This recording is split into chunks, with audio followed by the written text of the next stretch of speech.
Papasalamat nga ako sa inyo kasi hindi kayo nagdadalawang isip matulungan yung pamangkin ko kahit na mahirap yung sitwasyon namin doon. Nang pasok-pasok pa yung daan, tumulong kayo sa amin. Papasalamat nga ako sa inyo eh.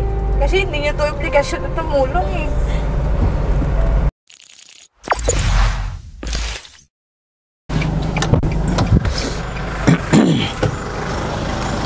Hello! Welcome back to our channel. Ito muli si RP Max Vlogs.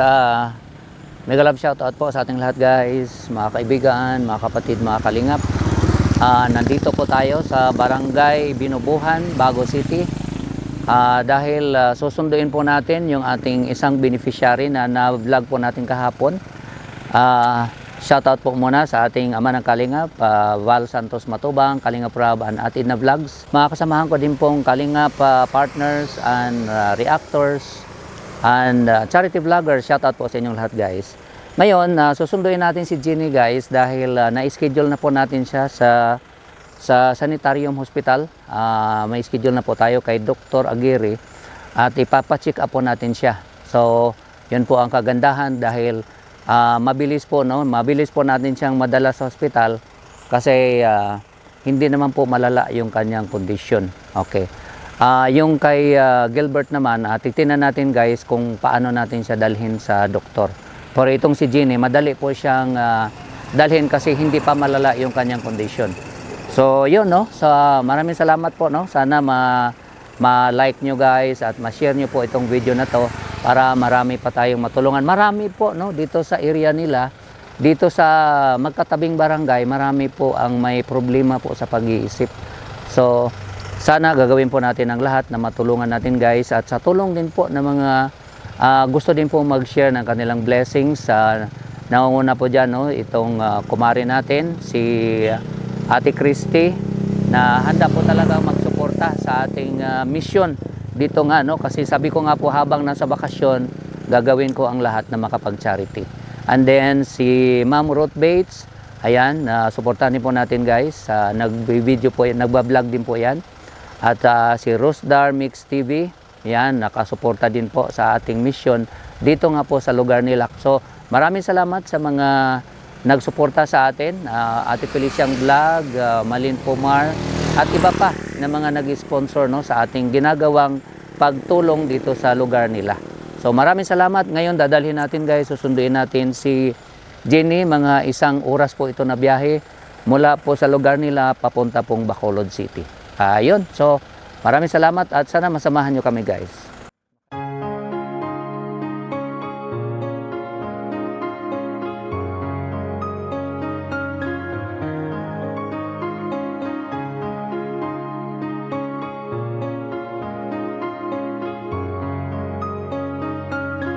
Beats exclusive. Walang hindi makakaya, siya ang inyong kasama.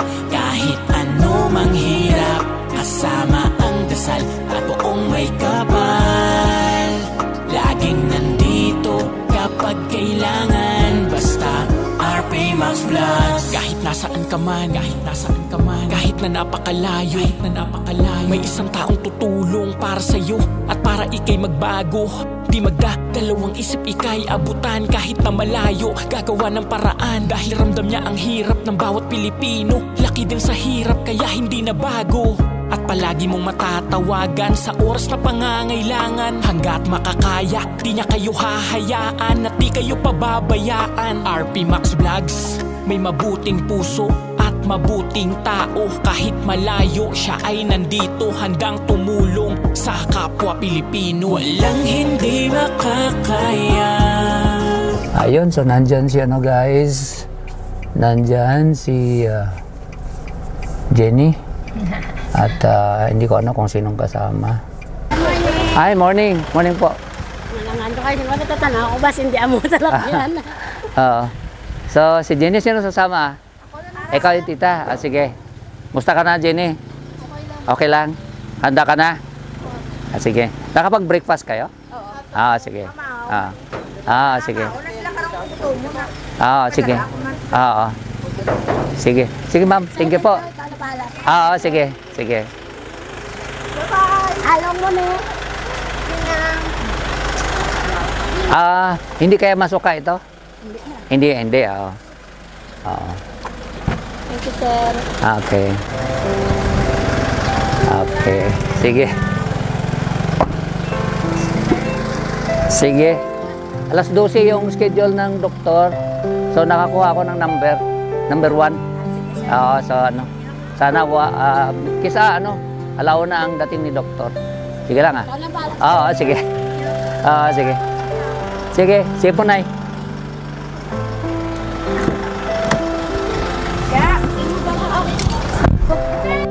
Ay, oo.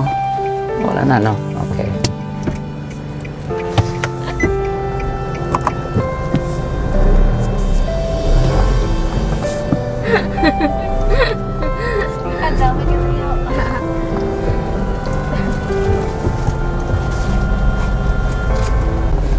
Ayan. Ayun. So, yan po si Jenny, guys. Dadalhin na po natin siya sa clinic. Anong masasabi mo, Jenny, na ito ngayon, dadalhin ka na namin sa doktor? Masaya pa ako na tumulong kayo. Masaya ka. Sige. Ayun, but... Pagka gumaling ka na, anong una mong gustong gawin, Jenny? Po. Pagka gumaling ka na, anong una mong gustong gawin?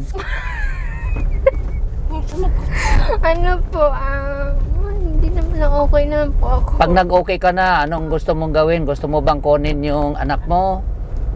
Pa? Gusto mo bang makasama yung anak Okay mo? naman po. Gusto mo bang kunin pagka gumaling ka na? Ayoko na pala. Alis pa ako, mag-abroad pa ako. Ganun po. Alam mo, yung balak niyang May guys. passport na siya. Alam mo, ay may passport ka na. Nakaprocess na Opo, siya. So- So hindi pinayagan Last kasi may niya may depende. Kaya nga po, baka magka-problema doon sa Pero sa- may passport niya siya. Last 2 Nakakuha na months. siya. So, ibig sabihin, nagbabalak siya talagang mag-abroad noon pa. Oo, noon pa. Baka nasa Cavite pa siya, nagbabalak na siya. Kasi hindi naman namin alam yung nangyari sa kanya kasi doon siya sa Manila kami dito sa Negros. Ito po yung tita ni Jenny, guys. Ano pong pangalan nyo, ate? Judith po. Judith. Ilang bali, tita ka, Oo, no? tita. Tita ka Kapatid ni ako Jenny. ng mama niya. Ilan ba silang magkapatid ni Jenny? Isa lang siya. Ako lang po mag-isa. Tapos nag-asawa si mama niya ng ilang taon na may kapatid niya siya, mga May kapatid siya 3 taon yata sa ngayon. Lalaki, bago lang. Yung kapatid niya? Oo. Pero siya lang sa dati, bunso sa kasi dati. Bago si mama yung nag-asawa ulit, nakakapatid siya. Nasaan na yung papa niya? Namatay na. Patay na yung papa niya. Ilang buwan, nung June lang, nung... Ito lang buwan na to? Oo, mga 2 weeks yun, 3 weeks sa La Carlota. Sa La Carlota yung papa Apo, niya. La Carlota. Nakapunta siya. Nagpunta ka, Jenny, sa burol ng tatay mo? Hindi po ako napunta doon. Kawawa naman. Alam mo, ate, na meron siyang pinaampon na anak. Oo, nagkwento niya sa amin. Di namin lito-lito nga kami bago kami maniwala. Kasi Ngayon, sabi niya, hiningian daw niya ng pera. para daw umuwi daw. Para siya dito. magamit yung pera, para makauwi dito. Oo. Tapos, Pero pinagsisihan niya. At duda ko yun yung isa sa mga nag-stress doon. Para na-depress siya doon. Oo. Para bang pinagsisihan nila na ginawa niya. Kaso lang ngayon hindi na nila mahanap kung nasaan yung bata. Sa pa yan. Oo. Saan man tumabaan banda sa Cavite yung binigay? Cavite. Naik daw. Oo.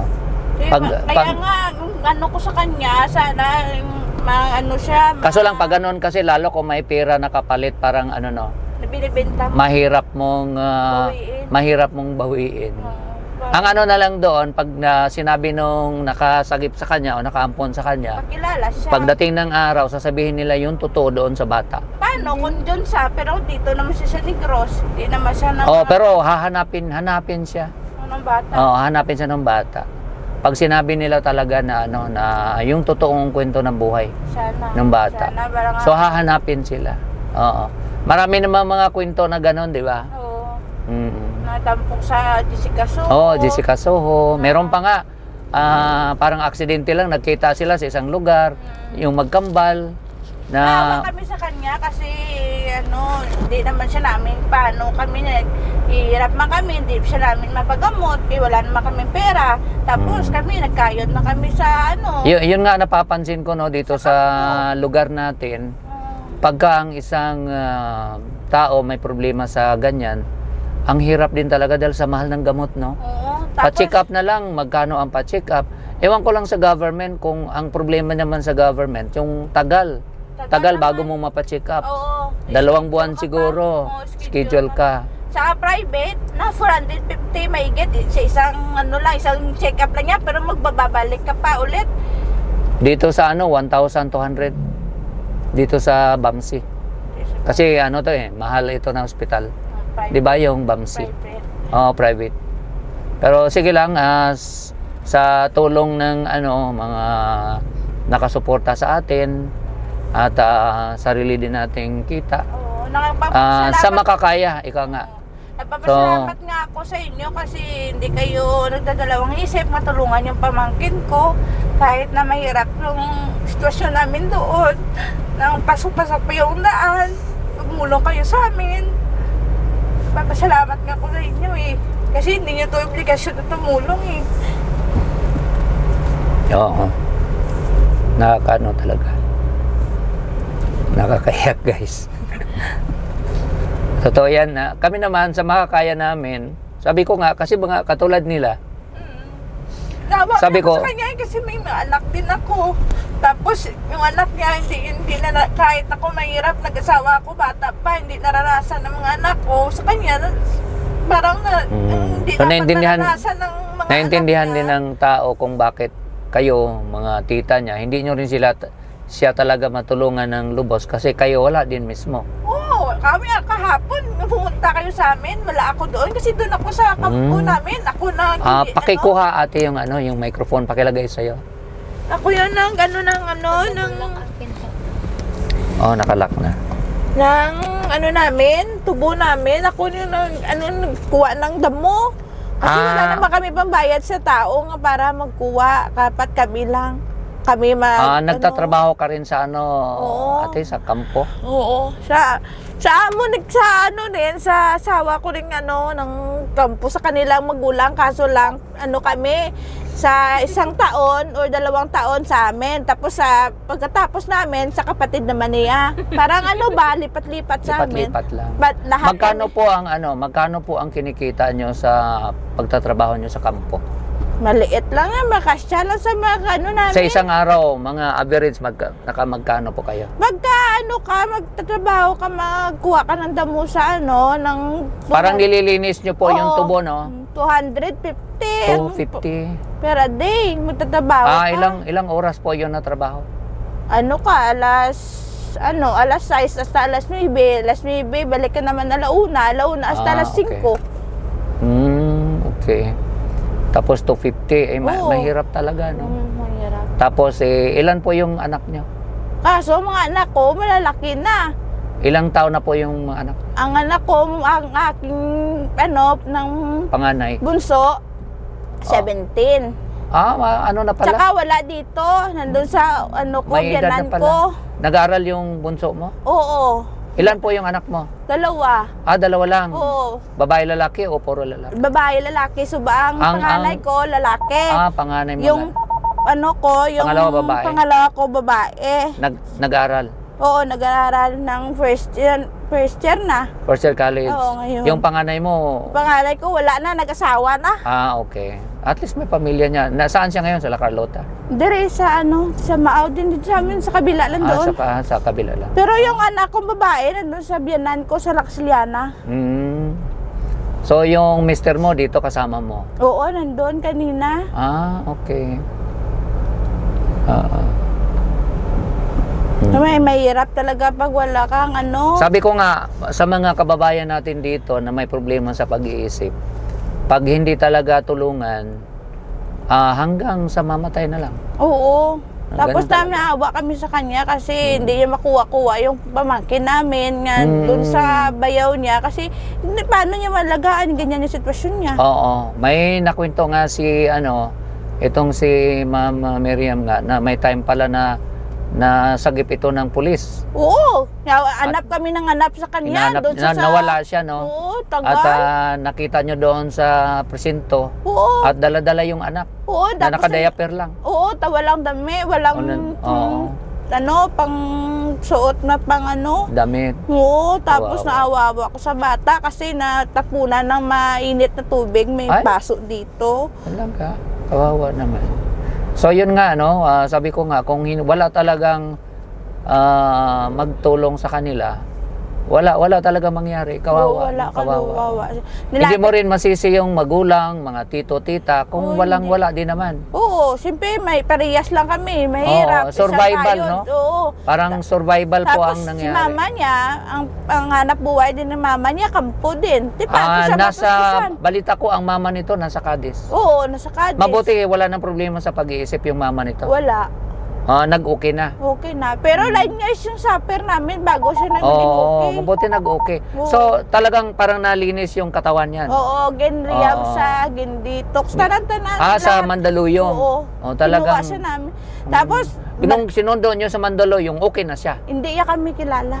Ano sinundo nyo? Oo. So, ibig sabihin, dito pa siya gumaling. Dito namin. Ah, Lahat kami hindi niya kilala. talaga? Oo, 9 years old pa ako. Tinoy, yun, talaga? dala ko 34. Oo.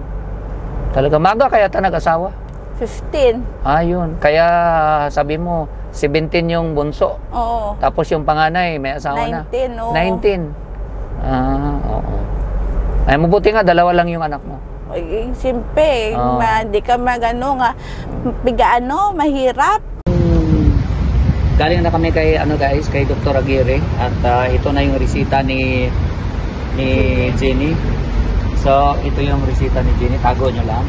Tapos yung ulan sa pinya ay hahatiin.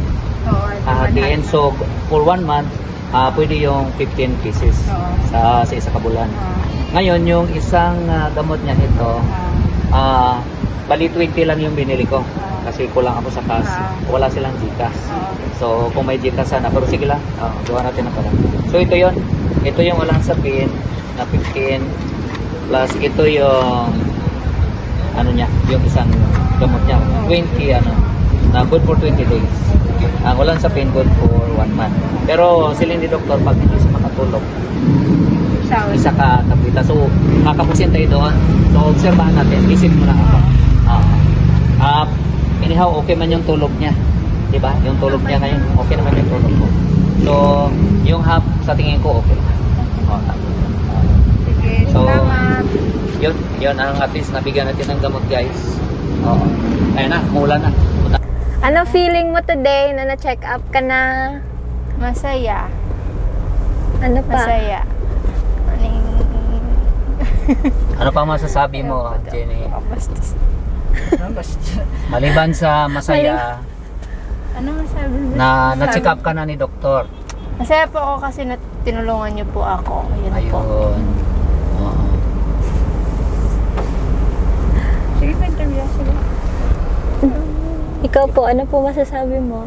Napapasalamat po ako dahil pina-check up niyo si Jenny. Kung wala kayo, hindi siya namin mag-check up kasi mahirap po kami. Wala po kami yung pinanisyal na gamitin para ma-check up siya ng doktor.